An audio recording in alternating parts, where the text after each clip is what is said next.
question here comes from the e-commerce subreddit, and this is somebody saying that they started selling on eBay in the Philippines a few years ago, and they've now turned this into an e-com business, and they're wanting to know what they can do to make their website better. So we're going to pull up their website here and check out exactly what they're selling and how we can help them out. So let's look up here.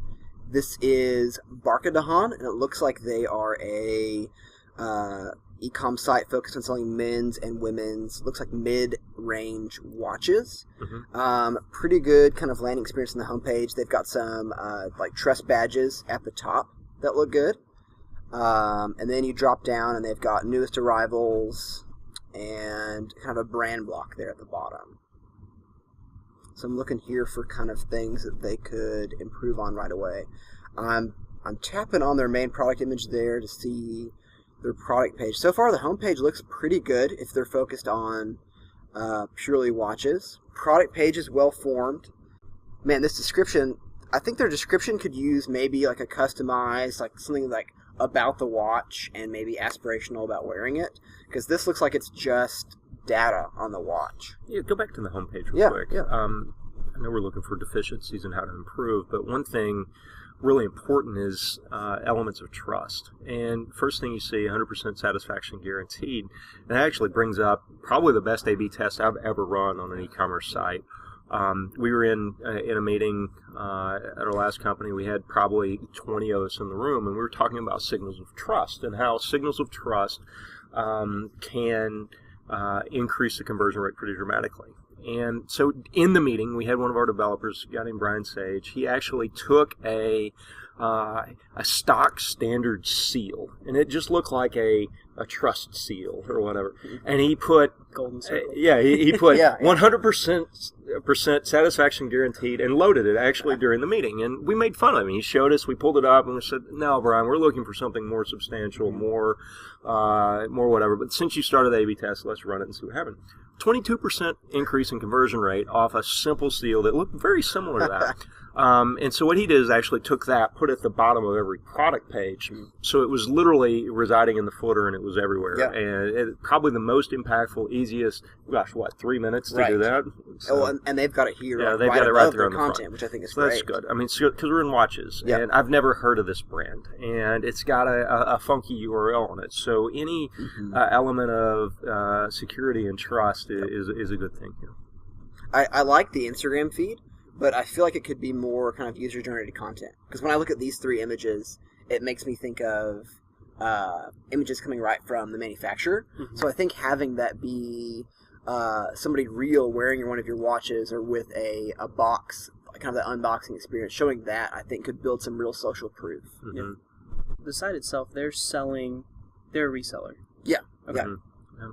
Well, that's another thing that's tough these days. If you look at how e-commerce has progressed over the years, 20 years ago when I started, just having a product and a supply of it was enough. I mean, just selling online was that in and of itself.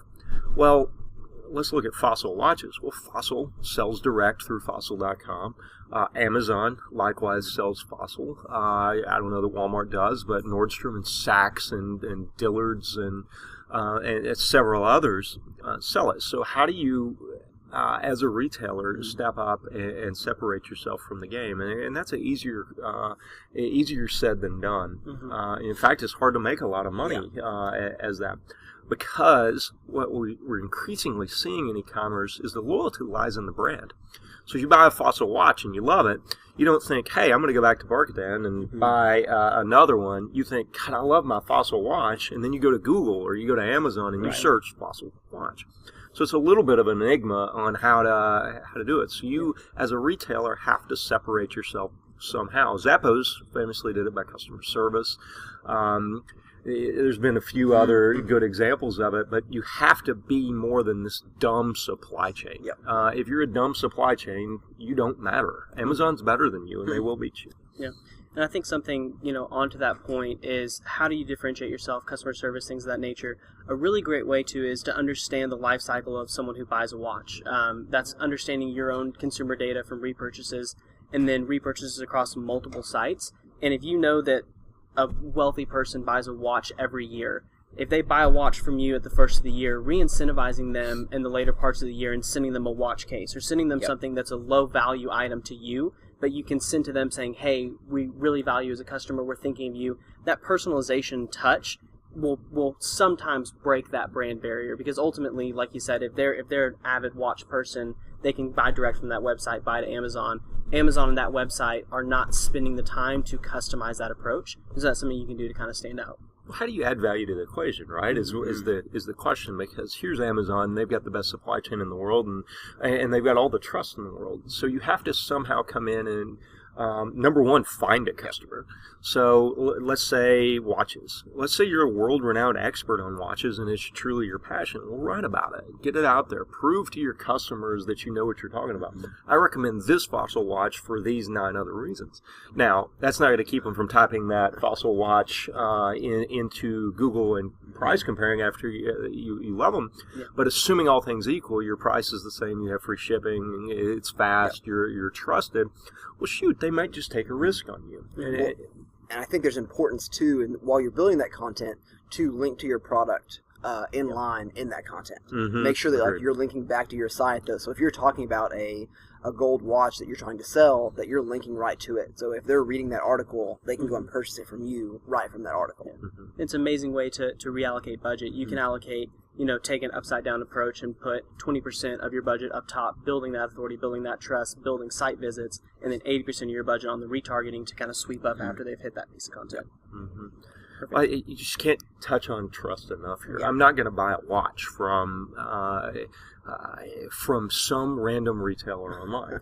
And so, one thing to look at is the URL itself. And we're all 3 pretty savvy individuals, but that's the first thing I looked at. Is saw this long URL of a name I